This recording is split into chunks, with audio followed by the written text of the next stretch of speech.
नमस्कार साथियों, मैं कृष्णा राष्ट्रवादी आज छतरपुर में मध्य प्रदेश के एक ज़िले छतरपुर में आए हैं। यहाँ पर एक महिला के साथ में दुष्कर्म हुआ है और उसके बारे में यहीं के हैं छतरपुर से ही, वो बताएंगे। सबसे पहले आप परिचय दीजिए और बताइए घटना आखिर क्या है। मेरा नाम ऋषिराज सिंह यादव, राष्ट्रीय अध्यक्ष समाजवादी आम जनता दल। आज हम सभी ओबीसी, एससी, एसटी के लोग यहाँ छत्साल चौराहे पे आए हैं। हमारे पटेल समाज के ओबीसी के लोगों पर भारतीय जनता पार्टी के दबाव में फर्जी मुकदमा लिखा गया है और एक महिला को न्याय ना मिलकर उसके पति पर फर्जी एफआईआर की गई है। इसके कारण हम सभी लोगों ने, पूरे ओबीसी, एससी के लोगों ने यहाँ आकर आज अपनी बात रखी है। इसके पहले भी हम लोग आए थे, लेकिन प्रशासन ने नहीं सुना है। भारतीय जनता पार्टी के प्रदेश के अध्यक्ष श्री BD शर्मा जी के दबाव के कारण, भारतीय जनता पार्टी के दबाव के कारण पुलिस प्रशासन ने फर्जी मुकदमा लगाया है। हम शासन से मांग करते हैं, ओबीसी सभा और हरिजन सभी लोग मांग करते हैं का न्याय हो, पीड़ित के साथ न्याय हो, फर्जी मुकदमा वापस हो। आखिर मतलब घटना क्या थी, सभी को बताइए आप। घटना ये थी कि वहाँ के स्थानीय पटेल समाज के 2 युवकों पर फर्जी मुकदमा लगाया गया है। वो न्याय मांगने महिला गई थी, लेकिन फर्जी मुकदमा उसी के बलात्कार उसी के साथ हुआ है, उसी के पति पर और एक अन्य पे फर्जी मुकदमा लगा दिया गया है। बलात्कारी कौन थे? बलात्कारी वहीं कोई पुजारी थे, लवलेश तिवारी ब्रह्मेश्वर धाम के पुजारी थे, उनके द्वारा और भारतीय जनता पार्टी के दबाव में फर्जी मुकदमा लगाया गया है।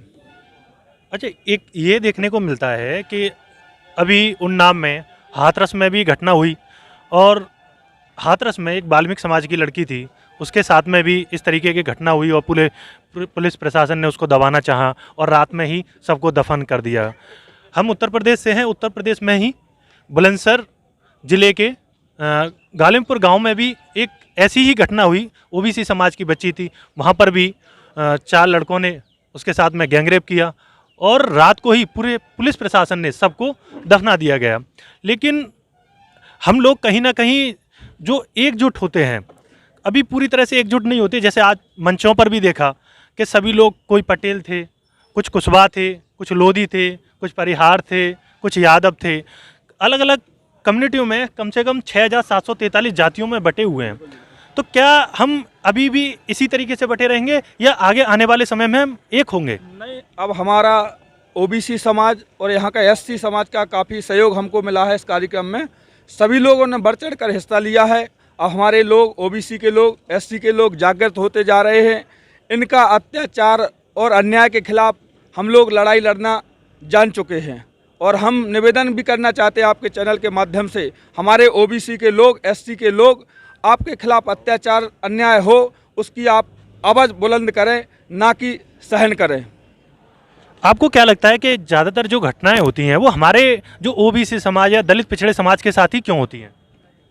मैं समाजवादी पार्टी का जिलाध्यक्ष मोहन सिंह यादव सरकार से इस बात की मांग भी करता हूं और ओबीसी महासभा के जो जिलाध्यक्ष थे उन पर भी अगर फर्जी मुकदमा लगाया गया तो सोचो आम जनता कहाँ बचेगी। आम जनता के ऊपर कितने मुकदमे फर्जी लगाए जाते होंगे, सामंतशाही लोगों के दबाव में आके सरकार लगाती होगी, ये आप कल्पना भी नहीं कर सकते। जब हम आप जैसे व्यक्ति नहीं इन फर्जी मुकदमाओं से दूर रह पाते, हम आपके ऊपर भी अगर हम न्याय मांगने के लिए किसी प्रशासन से मदद मांगने का काम करते हैं, मदद की जगह हमको अन्यायी बनाया जाता है। हम लोगों को ऊपर मुकदमा लगाए जाते हैं। ऐसी सरकारों को सोचना चाहिए।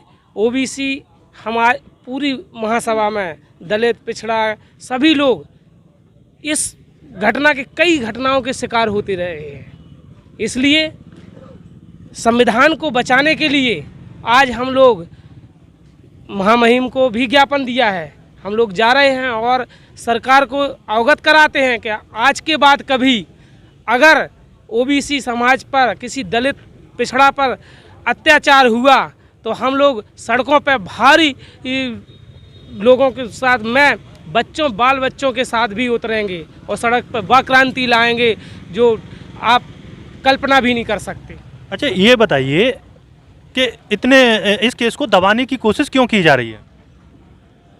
सर्वप्रथम मैं आपको बहुत बहुत धन्यवाद देता हूं और हमारी ओबीसी महासभा की तरफ से यह कार्यक्रम एससी और एसटी के सभी लोग शामिल होकर जो कार्यक्रम रखा, सभी इस कार्यक्रम में पधारे, इसके लिए मैं सभी को बहुत बहुत धन्यवाद देता हूं। जो घटना है जो हमारी समाज कुर्मी समाज से है, मैं महाप्रसाद पटेल जिलाध्यक्ष किसान कांग्रेस कमेटी छतरपुर से हूं, विधानसभा राजनगर का निवासी हूं। उसी विधानसभा की ये घटना है, इसको दबाने की कोशिश से क्या हमारी समझ से तो इस जो वर्तमान सरकार है इस सारे काम के लिए यह दोषी है। सरकार के दबाव के कारण प्रशासनिक अधिकारियों ने जो यह घटना को अंजाम दिया वो गलत है। ऐसा फर्जी केस लगाना कोई उचित नहीं है।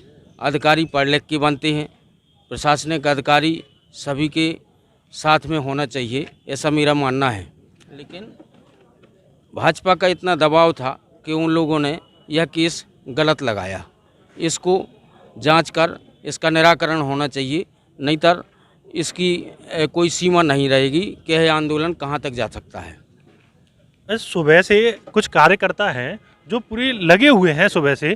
क्या आपको लगता है कि इतना हजारों की भीड़ आई है, क्या अब सरकार सुनेगी इस बात को, प्रशासन सुनेगा?